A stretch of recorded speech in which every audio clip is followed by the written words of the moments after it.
Está iniciando. Iniciou ao vivo. Estamos ao vivo, Dionê, meu querido. Aí, meu amigo.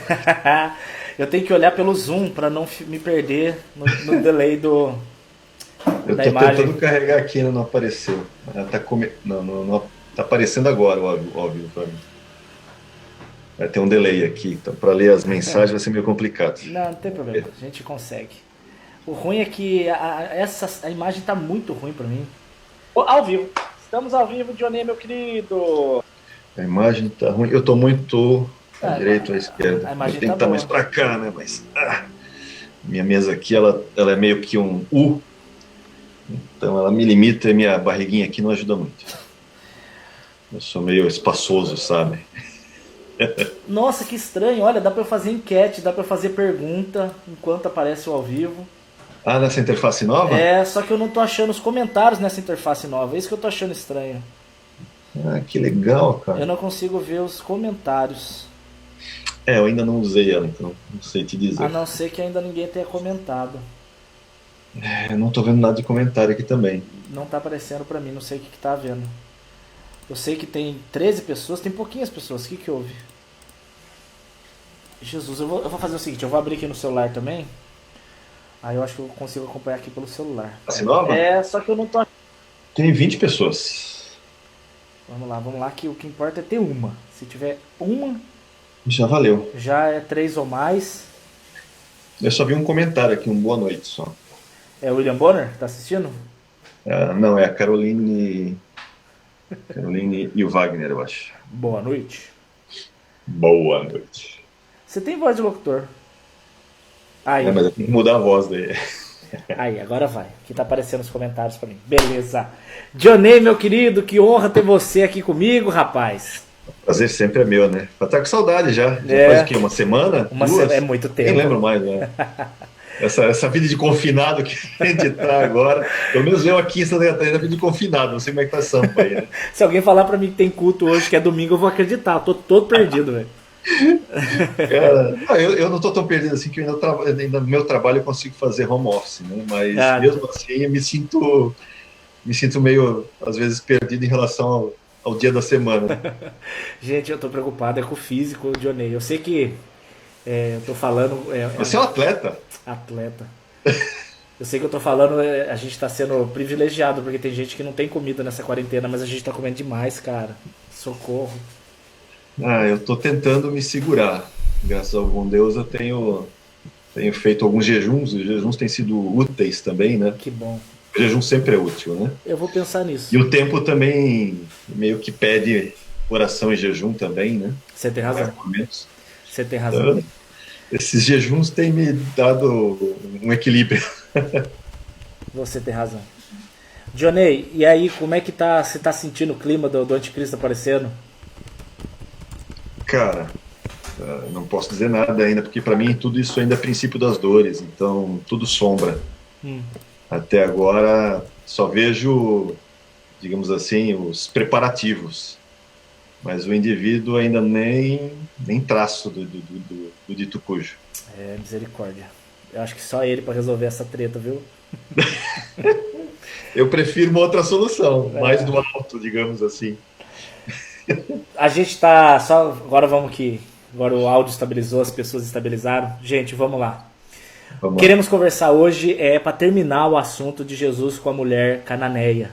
A gente tinha planejado fazer 1 hora, mas a quantidade de assunto que tem na cabeça do Dionê, 1 hora é impossível, né? E a gente estava falando sobre Jesus, sobre a mulher, a figura da igreja, a ousadia dela, a fé dela, o amor de Jesus de ir atrás daquela que era rejeitada. E nós entramos... Mateus 15, tá, pessoal? Só para você se situar. Eu não citei? Desculpe. Mateus 15, de 21 em diante. E aí a gente quer chegar na questão dos atributos de Jesus que essa mulher reconhece. O primeiro que a gente comentou, que foi no segundo vídeo, foi Jesus, o nosso Senhor. O primeiro vídeo a gente também falou, né? No primeiro e segundo, Jesus Senhor. Sim. O segundo foi sobre ser rei, Jesus o nosso rei, o filho de Davi. E agora nós queremos falar sobre a terceira parte, que está no verso 22, onde ela fala: tem misericórdia de mim. Deus misericordioso. Dionei, me explica, o que é misericórdia de Deus? Socorro. Misericórdia. Essa palavra é uma conjunção, inclusive, da palavra latina, né, que está relacionada à miséria e o coração, né? Córdia, coração. É a capacidade de você enxergar a miséria do outro e se compadecer dele, né? Essa é a beleza da misericórdia.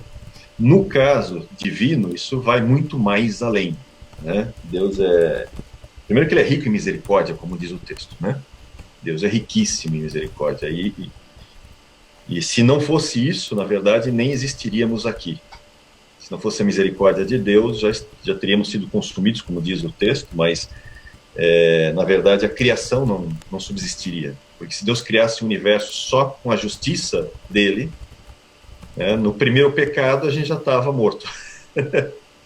Então, o que mantém, né, é a misericórdia. E Deus, quando criou um universo para que a misericórdia triunfe sobre o juízo, como diz Tiago, né?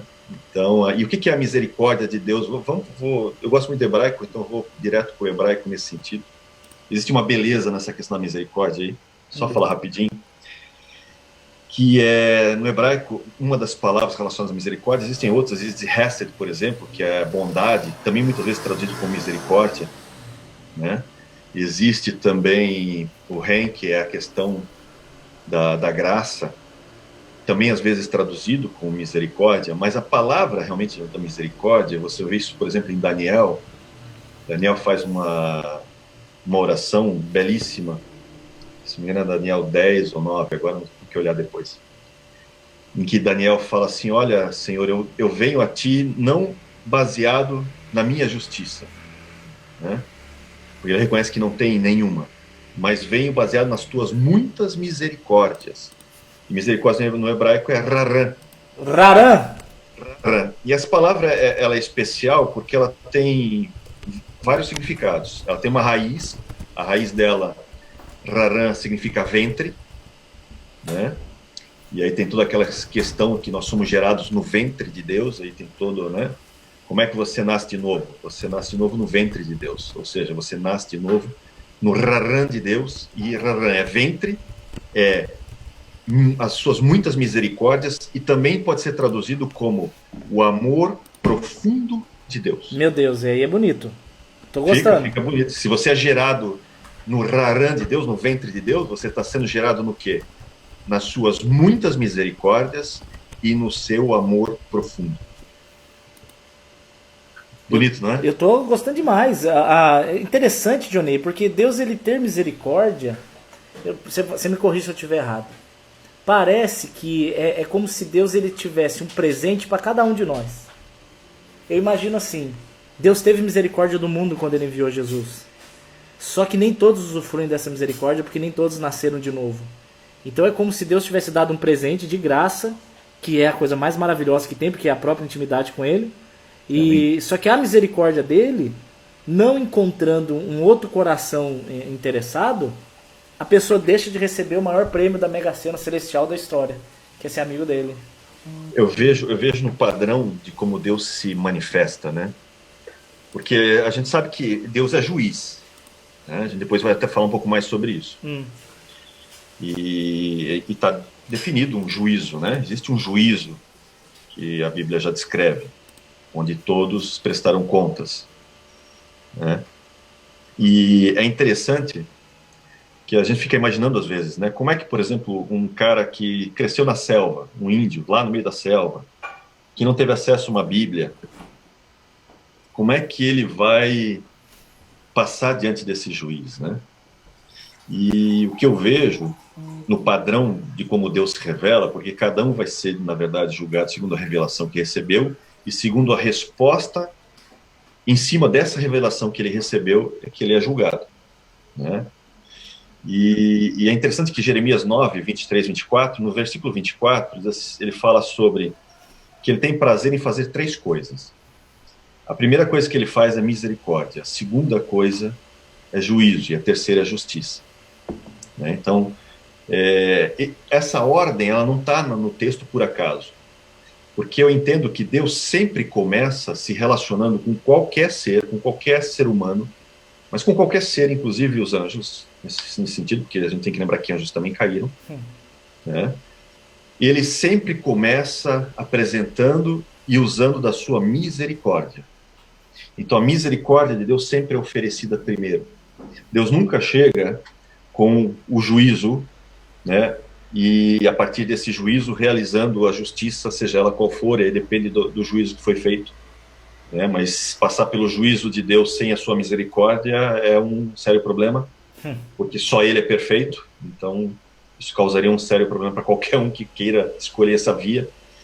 Mas Ele sempre oferece primeiro misericórdia, sempre misericórdia. Você vê, por exemplo, eu costumo, não sei se quer falar alguma coisa. Não, pode ir. Eu costumo dizer o seguinte: como é que você entende essa questão? Vou dar um exemplo, porque às vezes as pessoas não entendem esse equilíbrio que Deus faz entre justiça e misericórdia. Então, você vai ver no caso dos amorreus. Deus chega para Abraão, lá em Gênesis 15, diz: Abraão, vou fazer uma aliança contigo, vou te dar uma terra para os teus descendentes, essa terra aqui e tal. Mas só tem um detalhe, Abraão. Eu só vou poder fazer isso daqui a 400 anos.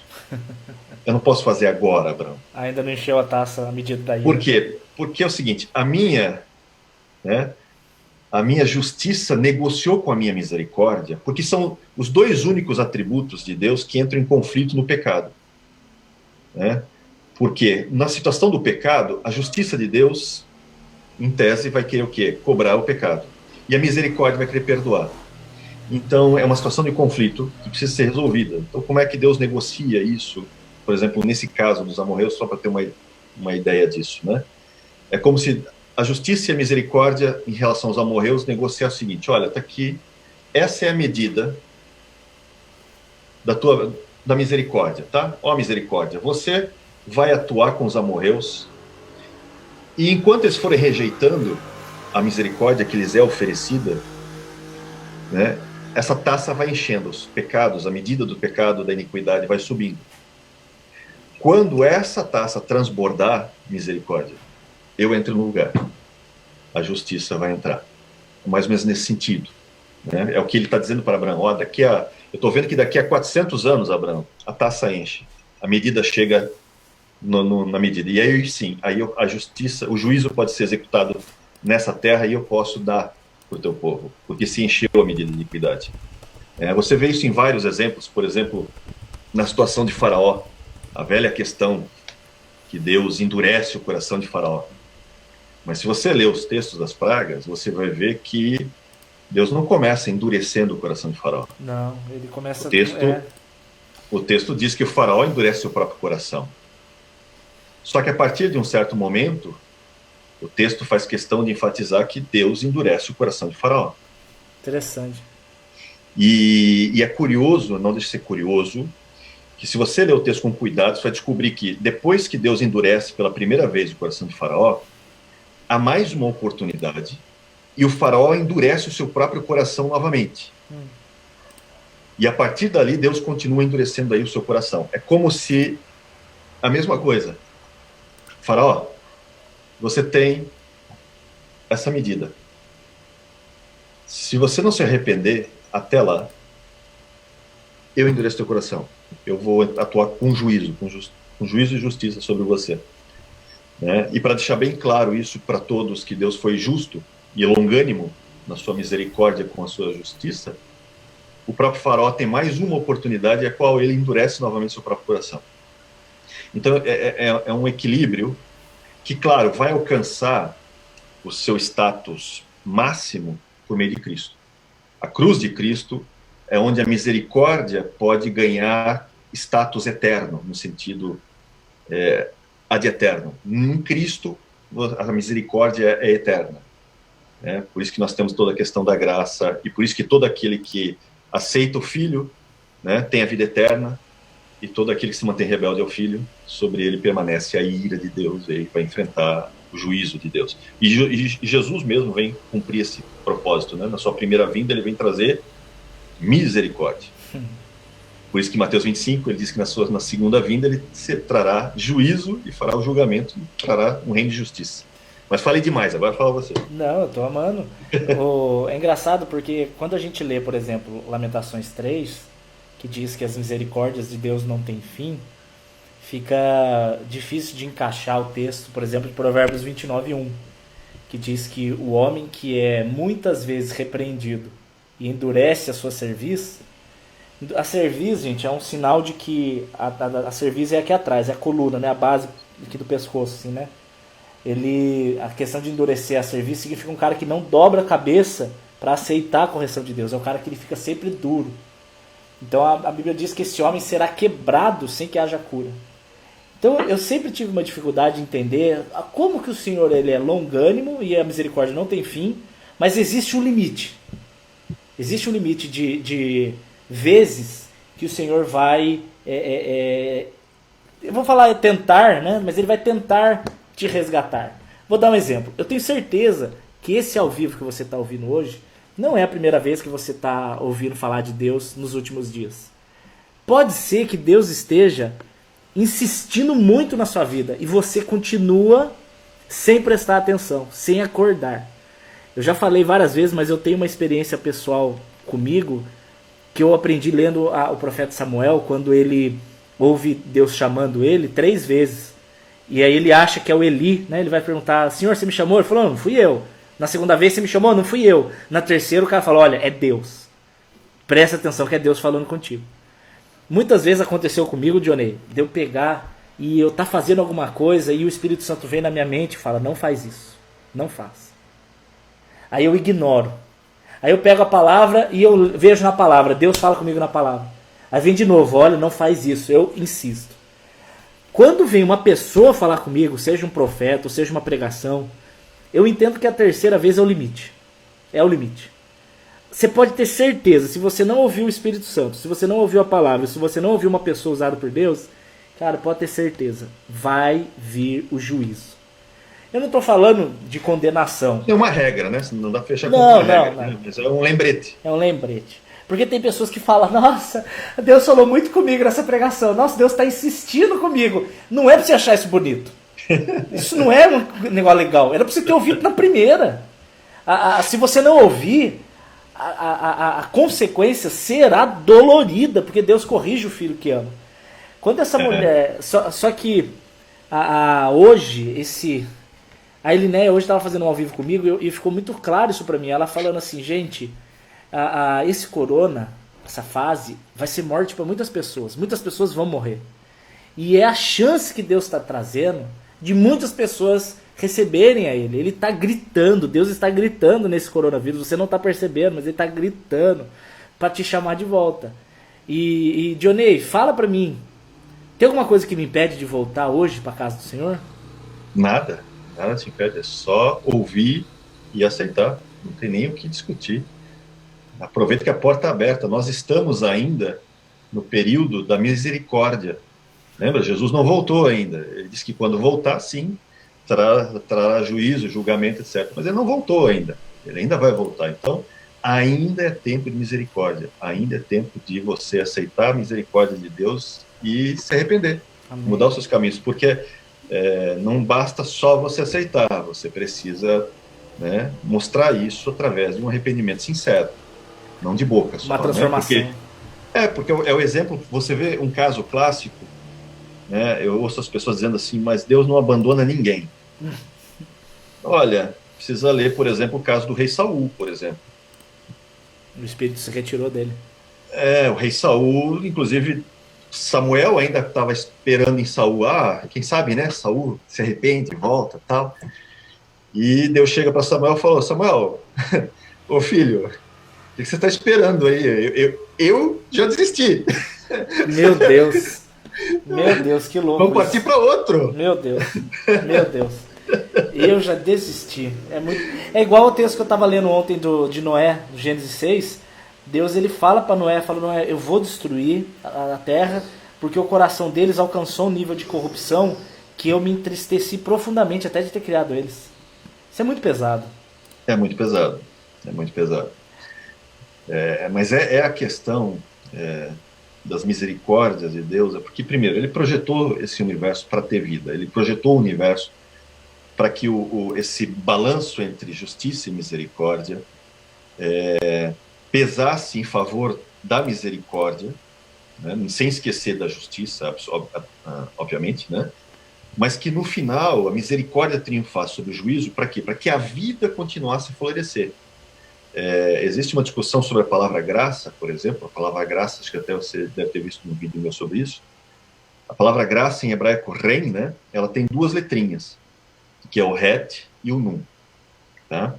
Essas duas letrinhas, no paleo-hebraico, o hebraico antigo, na verdade eram figurinhas. Hoje, por exemplo, o hebraico tem mais ou menos as letras são assim, né? Aqui tem o Iá, que é o nome de Deus, né? Tem o Iod aqui e o rei, por exemplo. Mas existem o hebraico moderno e o hebraico mais antigo. O paleo-hebraico são figuras, né? Como mais ou menos lembra um pouco a questão dos hieróglifos egípcios no sentido de serem, né, imagens. E no caso, o símbolo da letra Het é como se fosse um cercadinho, um cercado, né? E a letra Nun, ela lembra muito um espermatozoide. Ela lembra, porque ela tem o sentido de uma semente. Porque o significado da letra Het é como algo que vai cercar. E o Nun é vida. Então, graça significa o quê? Significa que é um local que Deus criou, um ambiente que Deus criou e cercou, para que a vida que está ali dentro cresça, porque ele vai fornecer o quê? Tudo que a vida precisa para crescer. Proteção, provisão. Isso tudo está dentro da graça. Ou seja, o que é a graça de Deus? É isso, é ele colocar a vida num ambiente que Deus permita com que essa vida floresça e cresça. E aí você vai ver isso claro. Por exemplo, o universo. O que é o universo? O universo é um local que Deus criou dentro dele, né? Para quê? Porque nele vivemos, nos movemos, existimos, né? Só para lembrar, Atos 17. Então ele criou um local onde ele vai colocar a vida. E a vida não é só os seres humanos. Colocou os anjos, vários tipos e classes de anjos possíveis e imagináveis aí, né? Que é um ambiente propício para quê? Para que a vida cresça, floresça e se desenvolva. Qual é o problema do homem? Né? Você vai ver, por exemplo, ele criou a terra, né? Colocou um ambiente para que a terra, para que o ser humano floresça nessa terra. Dentro dessa terra ele cria um jardim, né? Tem lá o Éden, dentro do Éden ele cria um jardim, traz o homem para o jardim, depois a mulher nesse jardim. Para quê? Para que a vida floresça, ou seja, todos esses ambientes são ambientes que demonstram que é a graça de Deus. O que é a graça de Deus? Um local onde a vida vai ser protegida, vai ter provisão e vai crescer. Muito legal. Qual é o problema do homem? O problema do homem, quando caiu, é que ele disse assim: Senhor, eu não quero esse ambiente que tu criou para mim. Eu vou querer ter a vida por mim mesmo. Eu não preciso que tu me forneças tudo para a vida. Eu, de mim mesmo, vou ter a vida. Aí tá bom. O que acontece nisso? É quando você cai em desgraça. É como você sair da graça. Que é aquela aparência da liberdade. Eu posso fazer o que eu quiser. E aí tem todo o simbolismo. Aquele jardim que tinha feito para o homem crescer e florescer, ele é expulso dali. Ou seja, tá bom, você não quer o meu ambiente. Então você vai sair do meu ambiente, você vai experienciar agora o que é você viver sem a minha provisão. Por quê? Porque a vida vem dele. Fora dele não há vida, fora dele não há esperança. Meu Deus. Então o que Deus vai fazer? Ele vai criar um novo momento de graça, só que por isso que a gente chama de graça sobre graça, porque o primeiro evento da graça, que é a própria criação e tudo mais, já aconteceu, mas ele vai criar um novo momento de recriação. Que é o nascer de novo. Um novo momento de graça sobre graça, que é em Cristo. Nascer de novo em Cristo. Exatamente. Cristo é esse novo ambiente da graça, onde novamente você pode nascer nesse ambiente de novo e ali crescer, se desenvolver e multiplicar. E a grande vantagem, o grande legal disso é o seguinte, que nesse primeiro ambiente da graça, lá atrás, no Antigo Testamento, Deus disse que aquele ambiente era muito bom. Só que Deus não gosta só do muito bom, né? Porque em Cristo ele nos deu um ambiente para alcançar o que é perfeito. Interessante. Essa é a parte legal. O infinitamente mais em Cristo. Que maravilha. Exatamente. Que maravilha. Que maravilha. O que eu tô achando demais disso tudo é da gente entender que o Senhor ele faz tudo com um plano que já está bem concretizado na mente dele. E esse plano ele é absolutamente, como você gosta de dizer, né, escrito em pedra. Não vai mudar. Deus ele tem esse poder, porque não tem para quem apelar acima dele. Exato. Você não tem para quem apelar.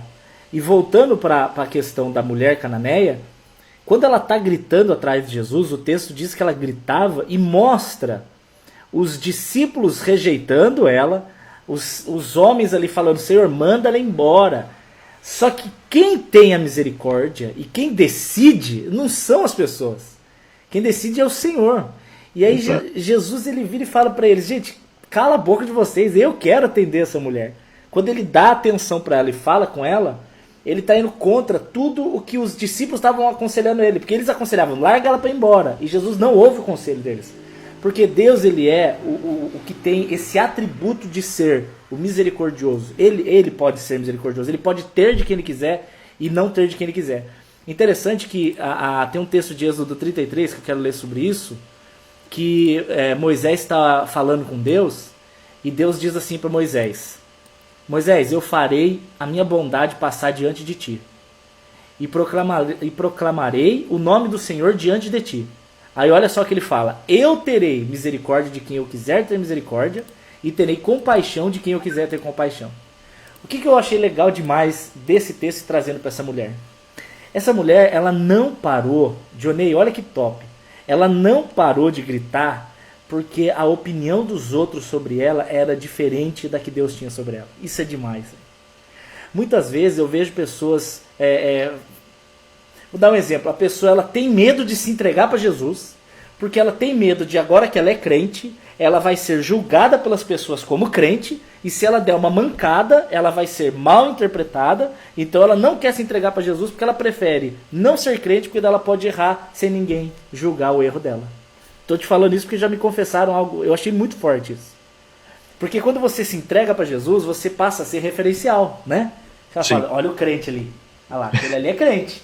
Então se você faz uma besteira, meu Deus, vai todo mundo falar. Só que é aí que tá.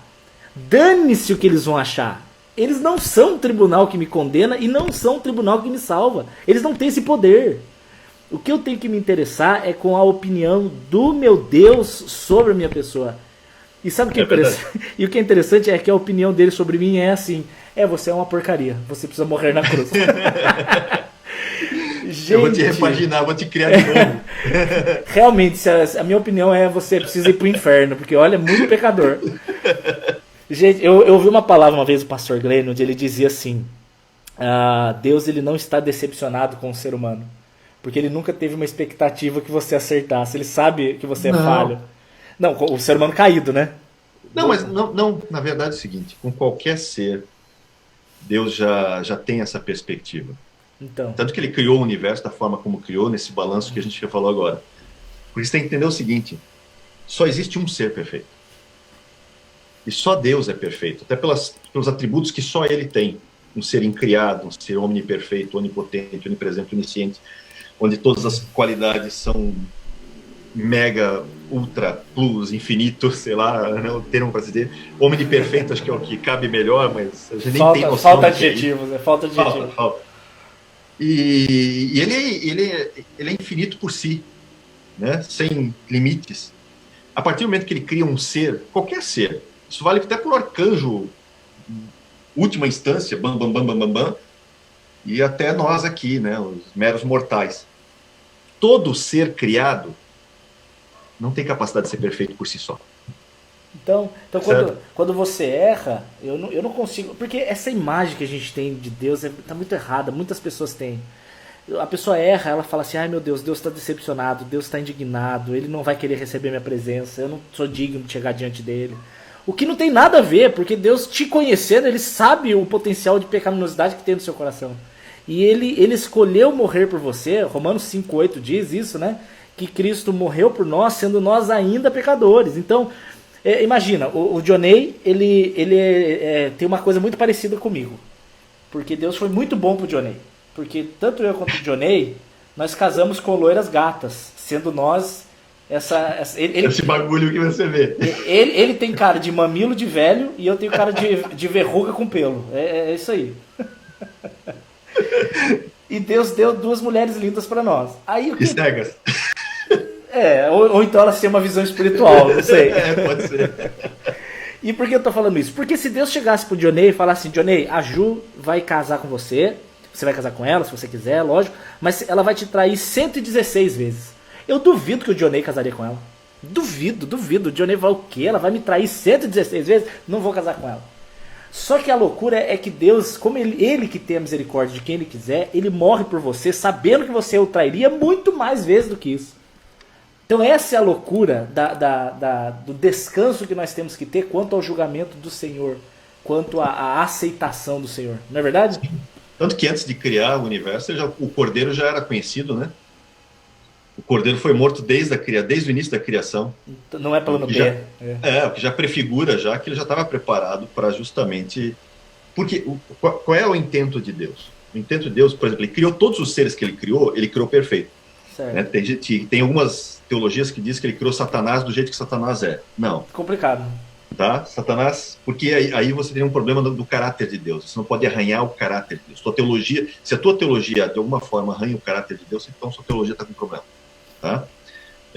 O caráter de Deus não pode ser arranhado pela sua perfeição. Então todo ser que ele cria é perfeito. Tanto que até mesmo o querubim ungido de Ezequiel 28, o texto diz, perfeito eras quando foste criado.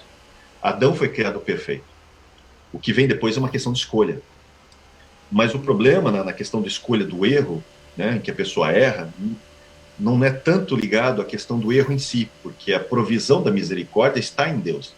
Tanto que Deus, digamos assim, como ele é o justo juiz, ele abdicou para si o atributo de salvar quem ele quiser salvar, de justificar quem ele quiser justificar. Por isso que os textos bíblicos, se você pegar Jonas e vários textos, Salmos, etc., várias vezes você vai ver essa declaração: ao Senhor pertence a salvação. Uau. E às vezes o próprio Deus diz: a mim pertence a salvação. Por quê? Porque ele, como ser perfeito, se deu o atributo, que é aquilo que você falou de Êxodo 33, se deu o atributo de justificar quem ele quer, da forma como ele quiser, porque é ele que justifica. Né? Por quê? Porque o ser só pode ser perfeito em Deus. Fora de Deus você não consegue perfeição. Por isso que dentro do homem, Ezequiel diz que Deus, o homem, por exemplo, foi criado com a eternidade dentro de si, esse anseio pela eternidade. É o Eclesiastes 3, né? Isso, que só Deus preenche. Então, como só Deus preenche esse espaço, e por isso que você tem que ser gerado, para você nascer de novo, você tem que ser gerado nele. Essa questão de ser gerado nele é por quê? Porque ele, em você, é quem te leva à perfeição. Maravilha, você não alcança essa perfeição por si. É ele em você que te leva à perfeição. Por isso que ele fala para Abraão, né? Anda na minha presença e ser perfeito. Ou seja, não seja perfeito primeiro para depois andar na minha presença. Não, já vamos andando agora. Maravilha. E no caminho eu te levo à perfeição. É isso, gente. O aceitar Jesus, eu não gosto dessa expressão, eu prefiro ser aceito por Jesus. É a matrícula na faculdade. Você se matriculou.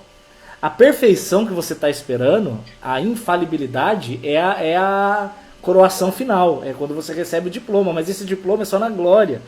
Então quando você recebe o Senhor Jesus, ou melhor dizendo, você é recebido por Ele, você inicia esse processo. Esse processo onde você está lá embaixo, no conhecimento de Deus, na intimidade. E aí, quando vai passando o dia, você vai ficando cada dia mais parecido com Ele. Por isso que diz em Filipenses 1,6, aquele que começou em vós uma boa obra, vai aperfeiçoar até o dia de Cristo Jesus. Só que... o do bebê ao maduro, né? Do bebê vai crescendo. Os períodos. Você nasceu de novo, você passa pelo processo de bebê, infância, juventude e amadurecimento. Só que, Johnny, tem uma coisa que eu percebi lendo esse texto que queimou meu coração, que eu quero que você me ajude a pensar. Quando essa mulher chega para Jesus e fala: Jesus, eu creio que o Senhor é o meu Senhor, eu creio que é o Rei, e eu creio que você tem o poder de ter misericórdia. Ela estava dizendo: Senhor, eu sei que é a tua visão sobre mim que define quem eu sou de verdade. Eu não sou o que as pessoas dizem que eu sou. Eu sou o que o Senhor diz que eu sou. Sabe quem que eu lembrei, Johnny? Quando Deus ele fala para Samuel: Samuel, vai na casa de Jessé e unge o rei. Quando Samuel chega lá na casa de Jessé, ele olha a aparência de Onei. Ele acha que Deus escolheu o Abinadab lá, o Eliabe, Abiú, sei lá o nome dos caras lá. Ele viu os altão, fortão. Fortão, né? É esses. Só que o que me dói o coração não foi nem o Samuel ter entendido mal, porque o Samuel ele não conhecia, ele não tinha intimidade com aquelas pessoas. Quem me dói o coração é ver a opinião de Jessé sobre Davi. Porque quando acaba os filhos, e Deus fala, ó, não é nenhum desses o rei. Aí Samuel fala, mas você não tem mais nenhum? Aí ele fala assim, tenho um menininho lá no meio do mato. Ele tá lá fazendo... Tá lá, eu dei ele pra morrer, porque o pastor era o primeiro a morrer, né? Se tivesse um ataque de lobo, por exemplo. E a opinião do pai de Davi sobre ele é que ele era o mais novinho do meio do mato. Era o bunda mole, pode perder ele. Tanto ele corria risco que teve que enfrentar o leão e o urso. E o urso. Então você vê, cara, que Deus fala, não, você não é o que o seu pai fala. Você não é o que a sua mãe fala. Você não é o que a sociedade fala. Você não é o que as pessoas construíram na sua mente que você é. Você é o que o Senhor te criou para ser. E Deus te chamou Davi para reinar. E Deus nos chama para reinar em vida. Nesse sentido dela falar, Jesus, você é o misericordioso, é o seguinte, Jesus, você tem a capacidade de definir a minha identidade, quem eu sou no Senhor. E é verdade, é verdade. Ela percebe essa questão do atributo da misericórdia de Deus como poucos percebem, né? Ela vê isso. Nesse caso, por exemplo, de Saul e Davi, você vê que Deus faz Deus sempre faz esses contrapesos, né? Você sempre tem essa dubiedade. Por exemplo, você tem o primeiro Adão, o segundo Adão. Você tem Isaac e você tem Ismael. Né? Você tem Esaú, você tem Jacó. Né? E geralmente o primeiro é uma sombra do segundo, que é o melhor. Sempre é o comparativo entre um e outro. Você tem o Monte Sinai e o Monte Sião. Você tem a antiga aliança e a nova aliança. Né? Então, esses paralelos você tem muito nos textos bíblicos. E no caso de Saul, por exemplo, por que Deus escolhe Saul e não escolheu Davi já naquela época? Né? Por uma série de fatores. O primeiro fator que você vê é que o povo pede um rei. Samuel fica todo entristecido porque o povo pediu um rei. Ele levou para o pessoal, né? Ele achou que era ele. O pessoal achou que era com ele. Deus colocou no centro de novo e disse, não é contigo, Samuel, é comigo. Quem eles rejeitaram fui eu. Mas fica tranquilo, eles querem um rei, né? E eu vou dar um rei segundo o coração deles. Eu vou dar um rei conforme eles olham. Como é que o homem olha? O homem olha pela aparência. Tanto que Saul era o alto, né? E aí aparece o quê? Saul, um cara altão, bonitão, porte de rei. Todo mundo diz, esse aí tem que ser rei mesmo, é esse aí. Então Deus dá para Israel um rei segundo o coração de Israel, segundo a visão que eles têm de Israel. Por quê? Porque ele vai mostrar como é que é esse rei, como é que ele vai se comportar, para depois mostrar um rei segundo o coração dele. Meu Deus, que legal. E aí, claro, prefigurando Cristo, né? É para mostrar a comparação. Tanto que em vida as pessoas já estavam reconhecendo, né? O Saul estava mordido de raiva. Porque falava, Saul matou 1000, mas Davi mata 10.000. Aí você falou, que negócio é esse aí? Eu que sou o preferido. É bem isso mesmo. Cara, que loucura. E olha só, Davi, ele foi chamado por Deus. É isso que é interessante, Johnny. Davi ele foi chamado por Deus para ser rei quando ele era criança, mas ele só foi assumir a posição de rei muitos anos depois. Porque mesmo quando Deus ele chama a gente para alguma coisa, ele não vai nos derramar esse ministério se nós estivermos despreparados, né? As aflições ali, os desertos, as situações são momentos em que Deus está nos preparando para de fato derramar o que Ele tem para nós, para que a gente consiga fazer com excelência. Esse processo de crescimento, né? Que nem a gente discutiu numa live anterior sobre a fé dessa mulher cananeia, e ela chega para Jesus com um nível de fé. Né? Então, chega para Jesus na expectativa de que ele vai responder ela positivamente já. Até porque ela tem ciência de que ele é o Senhor, de que ele é o Messias e de que ele é misericordioso, porque ela evoca essas três coisas. Ele é um juiz, é um justo juiz, sim, mas é rico em misericórdia. Então ela já está nessa expectativa, ela está lá. Eu sei é como quem diz, olha, eu não sou israelita, eu sou uma gentil, mas eu sei quem Deus é. Meu Deus. Há um nível de revelação que chegou para mim. E esse nível de Meu revelação, Deus. eu entendi. Ele é Senhor, ele é Rei e ele é Juiz. Mas esse Juiz, eu conheço, eu sei, ele é riquíssimo em misericórdia. Então eu vou apelar para ele e ele vai me ouvir. Então ela chega com essa fé, e aí, claro, a gente vê, né, Jesus esticando a fé dela, né? Levando ela para um novo nível de fé, só para, né, para que ela cresça nisso. E ela leva aquelas invertidas, que ele não fala nada, né, ninguém se pronuncia, e aí depois vem os discípulos já, né, provavelmente cabeça quente, já com um olhar feio para ela, porque provavelmente ela começa falando, mas depois ela já está gritando, né? Então a fé que ela tinha para o começo já não é mais a mesma, porque para você chegar, você vai chegar para um governador, por exemplo, que pode resolver o teu problema, né? E você sabe que ele pode, mas você vai chegar com todo polido, né? Olha, governadora, tá aqui, ó, meu caso é esse, minha situação, senhor, por favor, né? Eu sei que o senhor pode julgar, pode olhar minha situação aqui e tal, e basta só uma canetada sua aqui, ó, já resolve a minha situação. Aí você chega numa situação, o governador nem tchum para você, meu Deus, os assessores querem te expulsar. Se a tua fé é pequena, o que você faz? Vou embora, né? Ele realmente não quer nada comigo, vou desistir. Não, você precisa ter uma fé agora maior. Peraí, não, eu vou insistir, deixa eu me empurrar aqui, nesse pessoal aqui. Não, vai, fica. Não, deixa eu empurrar mais. Aí a fé vai crescendo, vai aumentando. Chega um momento que você diz, não, deixa eu falar com ele. Aí começa a gritar. Então, é um processo de escalonamento da fé, de crescimento, que vai denotando isso. Até que Jesus chega para ela e diz assim, olha, eu não vim senão para, né, para a casa de Israel. Não vim para você é gentia.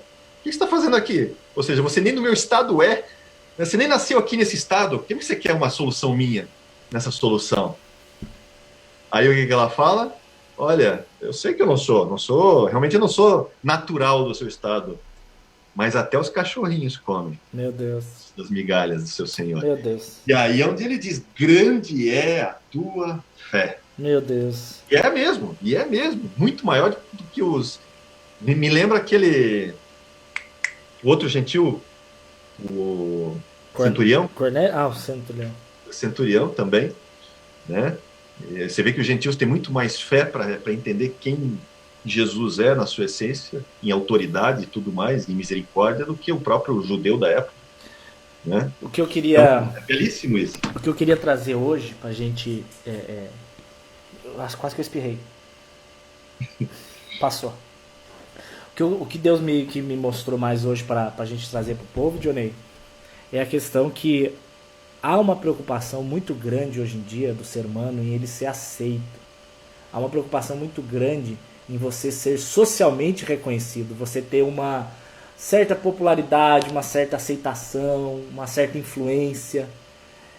Só que eu gostei muito de uma frase que eu li do Will Smith, eu não sei se é dele, mas eu li no Twitter dele.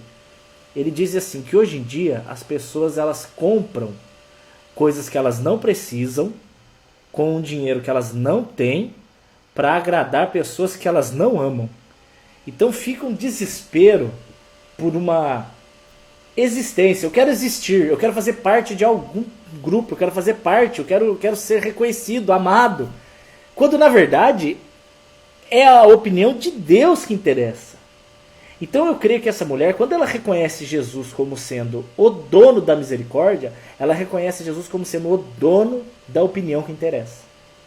O Johnny me ajuda. Eu tô com pessoas aqui que estão assistindo a gente, que elas têm dificuldade em se sentirem amadas por Deus, entenderem que elas são amadas. Elas têm aquela opinião que elas nasceram para ser derrotadas, perdedoras. Isso não é um coach de autoajuda. Isso não é, a intenção não é essa. Mas o que eu posso descansar? Qual é a opinião de Deus para mim? Pode começar dizendo sobre eu ser um pecador perdido antes de conhecê-lo. Não precisa aliviar, tá? Não precisa aliviar. Mas eu queria que você terminasse me dizendo, eu finge que eu sou agora um cara que não conhece Jesus. Eu chego e falo, Johnny, eu sou um perdido. O que Deus quer comigo? O que eu tenho que esperar de Deus para mim? O que você me diria? A gente está numa época privilegiada, nós estamos na época da maturidade. Gálatas 4 eu deixei isso muito claro. Em Cristo veio a maturidade, ou seja, nos primeiros 2000 anos da história humana segundo a Bíblia, né, de Adão até Abraão, a humanidade estava na sua infância. né? Na sua ignorância, inclusive. Nem a lei havia sido dada. A partir de Abraão até Cristo, a humanidade entra na juventude. Por isso que ela entra no seu bar mitzvah, recebe a lei, filho do mandamento, né? Porque agora ela passou da adolescência para a juventude. Ela fez ela está debaixo agora do tutor. Mas em Cristo veio a plenitude, veio a maturidade, né? Então a humanidade alcançou sua maturidade, a gente está chegando agora nos períodos do final desse tempo. Mas nesse tempo de maturidade, você precisa entender o seguinte: primeiro, João 3,16 é fundamental. Independente se você é pecador ou não, Cristo morreu por todos. Eu creio. Todos eram pecadores. Na verdade é essa. Todos nós, né, somos pecadores. Fomos, na verdade, pecadores. Hoje nós eventualmente pecamos, mas éramos pecadores. E estávamos destituídos, né? Não tínhamos esperança fora Cristo. Não tinha como, né? Então hoje todos nós somos em Cristo aceitos. Maravilha. Oh, Jesus. Tá? Essa misericórdia é oferecida a todos. Lembra daquilo que eu falei? Deus sempre vai oferecer ao ser humano misericórdia. Você está vivo, gente? Você está respirando? A misericórdia de Deus está sobre você. É verdade, é isso. Tá? Deus não desistiu de você no sentido... se você está ouvindo essa palavra hoje, tenha certeza, Deus não desistiu de você. É isso que eu quero, é isso. Essa gente. É mais uma expressão da misericórdia dele para com você. Se você está ouvindo essa mensagem hoje, tenha certeza, não importa que horário, talvez gravado depois, não importa. O fato de você ouvir é uma expressão da misericórdia de Deus a você. Você só tem que fazer uma coisa. Fala. Aceite esse presente, porque é um presente. A graça é um presente, né? Nossa, que incrível, velho. Aceite o presente e deixe o presente mudar você. Vista esse presente. Porque às vezes, esse presente, a Bíblia às vezes compara como novas vestes. Muita gente recebe o presente, desempacota o presente, está ali um conjunto de camisa e calça. A gente só veste a calça, não quer vestir a camisa. Não entendeu ainda que é para mudar tudo. Só que não é você que vai mudar sozinho. Na verdade é Ele, na hora que você veste Cristo em você, Ele vai começar a te mudar de dentro para fora. Eu creio.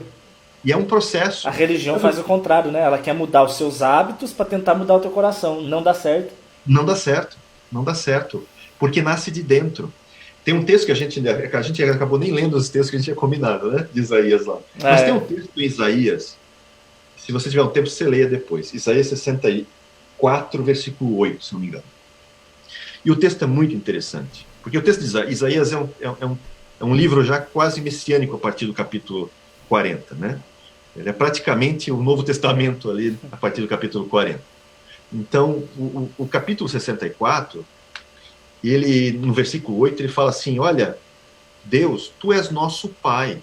Senhor, tu és o nosso Pai. Essa história de que o judeu não conhecia Deus como Pai antes e só veio depois da oração de Jesus, o Pai Nosso, é porque o pessoal não lê a Bíblia, né? Isaías 63:16 fala isso, Isaías 64:8 já falava isso, e tem mais outros textos lá atrás que já falavam isso. Quer dizer, eu sei que fica bonito na pregação, mas não é bíblico. A Bíblia mesmo já diz, né? O texto de Isaías 64 diz, né? Senhor, tu és o nosso Pai, e nós somos como barro, e tu és o oleiro. Sabe, quando você pega esse texto e incorpora, você assume que você, em Cristo agora, você também entende que Deus é o teu Pai, automaticamente você vai entender que Ele também é o teu oleiro. Você agora, quando você nasce de novo, você é como um barro novinho, que o Senhor vai pegar e vai começar a te moldar. Ele vai, aos poucos. Deus não é, sabe, Deus é um gentleman, gente. Deus é um gentleman. O Satanás é que é um safado, irado, brabo, que é ele que arromba a porta. Jesus bate na porta. Que maravilha. É diferente. Ele quer ser convidado. E na verdade ele se convida. Você só tem que dizer, tá bom, vem então, vamos lá, vamos fazer isso. Né? Vem me transformar, vem me moldar de novo. E ele vai fazer o quê? Vai pegar esse barro cru, que é você, nascido de novo, e vai começar a moldar você. Moldar como? à imagem do filho. O texto sempre diz isso. O filho é o modelo. Então ele vai olhar para você e dizer assim, deixa eu ver se está ficando parecido com Cristo. Ainda não. Peraí, vamos mexer mais aqui. Opa, isso aqui eu vou ter que fazer de novo. Peraí, deixa eu quebrar essa parte aqui. Deixa eu molhar de novo com a minha palavra. Por isso que é importante essa questão da palavra. A palavra é como água. Por isso que o texto diz, lá em Hebreus 3, fala assim, olha, cuidado, não endureça o coração. Porque às vezes, mesmo depois de transformado, mesmo depois que você nasceu de novo, o texto de Hebreus fala, primeiro, para não ter o coração endurecido e não se deixar levar pelo engano do pecado. Porque o engano do pecado endurece o coração. Então, o que ele está dizendo? Olha, você é um barro que foi molhado, que é um barro que dá para mexer, moldar, molhado pelo quê? Pela palavra, porque você nasceu da palavra. A palavra veio em você, regou você e esmiuçou a penha, quer dizer, quebrou você que era aquela pedra e transformou você de uma pedra para um barro que agora é como um barro molhado que posso moldar. Então Deus vai pegar esse barro moldado pela palavra que está em você e vai te moldar pela palavra, né? E aí, o problema é o quê? O problema é que quando a gente peca, às vezes, a gente endurece o coração.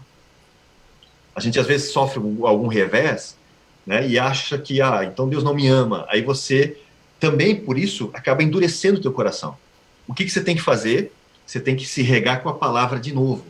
Por quê? Porque se você já viu, já trabalhou barro duro, gente? Você consegue moldar um barro duro? Esfarela, ele começa a ficar esfarelado, não dá para fazer. O que você tem que fazer? Você tem que pegar e molhar de novo. E o que você tem que fazer? Pegar a palavra de Deus, que é como água, e molhar de novo o teu coração. Para quê? Para que aquele farelo, aquela parte durinha, fique novamente moldável. É esse o processo, é esse o procedimento. E assim ele vai fazendo você, dia após dia, cada vez mais a imagem de Deus. Que maravilha, que maravilha. Gente amada, é isso, é isso. Se você que está nos ouvindo hoje, você tem algum problema de aceitação, você fica uma pessoa desesperada para que as pessoas te reconheçam, e o pior é que às vezes você aceita vender os seus valores para que você tente agradar essas outras pessoas. Se uma pessoa ela precisa que você venda os seus valores para você agradar ela, ela não te ama de verdade. Ela não te ama de verdade. Eu tô achando interessante, Johnny, que você está falando sobre a questão de ser moldado pela palavra. Eu estava falando agora com um amigo meu muito querido, eu não vou falar o nome dele porque ele está assistindo, mas ele vai saber que é dele que eu estou falando. Que ele estava namorando uma moça. E o Espírito Santo já falando no coração dele que não estava sendo agradável ao Senhor aquele namoro. E ele tinha um amigo, Johnny, que inclusive era amigo meu aqui de Taubaté, que acabou indo morar na cidade dele, que era o amigo crente que ele tinha lá. Uhum. E Deus também já foi mostrando umas coisas estranhas desse cara pra ele. Para resumir muito a história, esse cara se separou da mulher, sem motivo nenhum, e está namorando essa menina que era namorada dele. Você acredita? Então você vê que o Espírito Santo, ele conhece o coração por fora. Se você olhasse, Johnny, por fora, eram crentes assim que você fala, meu Deus, que homem de Deus, que mulher de Deus. Mas o Espírito Santo, ele fala, não é. Essa era a opinião que eu tinha deles. Entendi. A minha opinião deles é, cara, fenomenais. Como o homem vê, Deus não vê como o homem vê. Então, cara, e aí você fica nessa de querer que os outros te aceitem, que querer que os outros te aplaudam. Gente, Hitler tinha milhões de seguidores. Jesus só tinha 70, velho. Isso não quer dizer que Hitler é uma pessoa exemplar de Jesus, não. Números não querem dizer nada. O que você tem que ter... Eu digo Noé, né? Também. Coitado Noé. Tinha 5, né? Ele mais 5. É no time dele. O que é interessante é o seguinte... O que nós temos que entender? Que o que vale é você deitar para dormir a sua cabeça no seu travesseiro e você saber que o Senhor se alegra com a sua vida. Isso, cara, não tem preço. Saber que o Senhor olha para você e fala, descansa, filho amado, descansa. O Pai sabe o que faz, o Pai está cuidando. Ah, mas as pessoas estão falando isso, aquilo. Elas não têm poder nenhum de tribunal na sua vida. O que interessa é o que o Senhor Jesus pensa de você. E Ele te ama muito. E Ele quer ver você na glória. E Ele está te dando mais uma chance de confessar os seus pecados, clamar a presença do Espírito Santo, crer que Jesus, eu creio no teu coração, e começar a conhecê-lo através da Bíblia. Johnny, dá uma tarefinha para eles lerem, e aí você ora para a gente encerrar esse ao vivo. Qual é a tarefinha para eles lerem? Não fala Gênesis, pelo amor de Deus. Não comece em Gênesis. Não, João. Não tem livro melhor do que João. Não tem livro melhor do que João para conhecer esse lado da misericórdia de Deus. Imagina João 10, por exemplo, os vários eu sous, né? Acho que até você fez uma pregação sobre esses tempos. Leia João, você vai se apaixonar por Jesus a partir de João, aí depois você vai para os outros evangelhos, né? Mas João é fantástico, é lá que está João 3,16, o texto áureo da Bíblia está lá, né? É o que você precisa saber. Amém. É só isso que você precisa saber. Então fica aí a tarefinha, gente, vocês vão pegar antes de dormir, vocês vão fechar os olhinhos, vão falar: Espírito Santo de Deus, revela para nós a verdade, porque é Ele que revela. O Espírito Santo é o nosso professor. Jesus ensina isso em João 14 até o João 16. Aí você abre o livro de João, leia, não se preocupe com tempo e quantidade, tá? Esse negócio de, eu vou ler a Bíblia inteira em um ano, vou ler 3 capítulos por dia. Você lê correndo para cumprir protocolo e não absorve nada. Fique que seja em 3 versículos, mas come aquilo lá. E, né, o cachorro, se você joga a linguiça, ele engole e não mastiga. A ovelhinha não, a ovelhinha vai lá, ela come, engole, regurgita, mastiga de novo, para absorver o máximo possível. Tem que ruminar. Ruminar. Você ora para terminar, Dionei, meu querido? Já oramos, só para vocês saberem, oramos no começo e vamos orar no fim, tá bom, gente? Pai, te agradecemos, Senhor, por essa oportunidade. Obrigado, Jesus. Essa oportunidade por si só já é uma demonstração da tua grande misericórdia. Essa tecnologia que tens disponível a nós, Senhor, de forma gratuita, que muitos podem acompanhar hoje, Senhor, das mais variadas formas, seja de celular, seja de computador. Senhor, a tua palavra se disseminando na vida de muitos. Obrigado, é a tua palavra que transforma, Senhor. E a tua palavra diz que ela não volta vazia sem fazer o que te apraz. E eu sei o que te apraz, Senhor. É demonstrar a tua misericórdia nesse tempo. Amém, Jesus. Para que converta os corações a ti, Senhor. Pai. Transforme as vidas, que haja arrependimento, Senhor. Ainda mais hoje, nesse tempo que vivemos, onde as pessoas, principalmente os ímpios, olham, Senhor, e não tem solução. Parece que eles estão entre a cruz e a espada, Senhor, não conseguem definir o que vão fazer. E se olhar para um lado, olhar para o outro, Senhor, nós olhamos para cima. É de onde vem o nosso socorro. Aleluia! Vem o socorro, é de ti que vem a misericórdia, Senhor. E a palavra diz que tu és rico em misericórdia. E que nós, que estamos debaixo dessa tua misericórdia, por meio de Cristo, Senhor, a nós não está destinada a tua ira. Na verdade, seremos salvos da tua ira. Amém. Livres da tua ira, Eu Senhor. creio. E isso possa também acontecer ainda nesse tempo, na vida dessas pessoas, Senhor. Que eles possam receber essa paz, que eles possam te conhecer, que eles possam nascer de novo por meio de Cristo em ti, Senhor. Mudar os seus caminhos, serem transformados por ti, que tu és o grande oleiro, que vai transformar a vida de cada um de nós segundo a imagem de Cristo. Que assim seja, que teu Espírito Santo trabalhe, Senhor, na vida de cada um, em nome de Jesus. Amém. Amém, amém, amém. Dionei, meu querido, você sabe que eu amo você. Muito obrigado pela sua paciência, pela sua disponibilidade. Prazer. Gente, manda um beijão para Eli aí. Gente, se vocês puderem ajudar curtindo, compartilhando, segue o Dionei. O cara é um dinossauro Rex do Velho Testamento, impressionante. Acho que ele era amigo de Moisés e não contou pra gente. Mas eu amo o novo também, viu? O Dionei... amo o grego também. Eu acho que o Dionei ele tem 935 anos de idade. É um louco. Não posso ter 1000, né? Porque 1000 tem que morrer, né? De 1000 não passarás. Dionei, um beijo, meu querido. Deus abençoe muito. Deus abençoe, viu, gente? Foi um prazer enorme. Amém.